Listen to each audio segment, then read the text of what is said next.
Pessoal, a Matic aqui no diário tá com um gráfico muito feio, apesar dessa mega agulhada, cuja mínima bateu 0,5089, já avançamos de volta para 0,57 praticamente, 0,5693.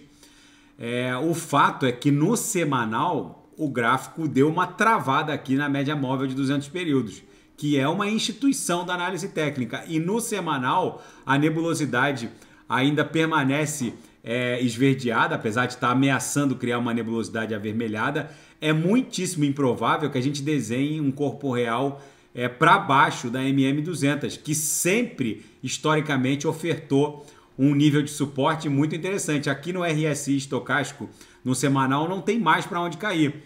No diário fica a possibilidade da gente eventualmente buscar 0,31, mas seria uma corretiva muito brutal, já que ela está sobrevendida em praticamente todos os indicadores. A gente teria que cair desse patamar atual, 0,569, vamos botar aqui, ela teria que corrigir, mas para bater 0,30, teria que cair mais 44%, o que eu não acho factível.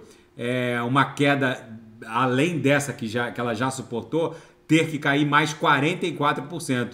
E como no semanal a gente está com o corpo real travado aqui na média móvel de 200 períodos, é muito provável que em algum momento, nas próximas horas, a gente vai começar a desenhar um fundo no 4 horas. Por enquanto, todos os time frames e todos os indicadores estão horríveis.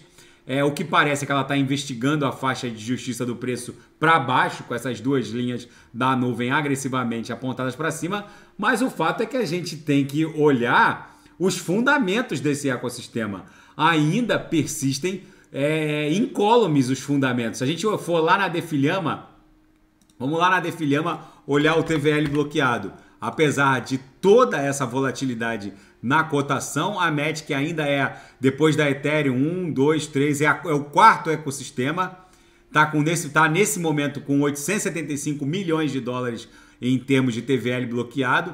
Ou seja, permanecem totalmente incólumes os fundamentos desse ecossistema. Então, o que a gente tem que ponderar é que se compra ao som dos canhões e se vende com o cheiro de flores nas ruas.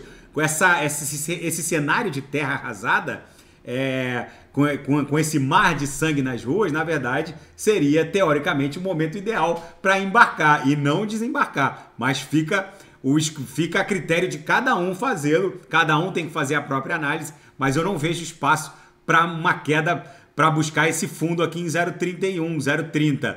Na minha leitura, isso aqui ainda não há sinais gráficos de um retorno, mas na minha leitura houve um exagero do mercado nessa corretiva. Daqui a pouco eu volto, vou fazer Polkadot Kusama, ambas estão corrigindo muito, e quem quiser sugerir é só colocar nas mensagens abaixo. Grande abraço, até daqui a pouco.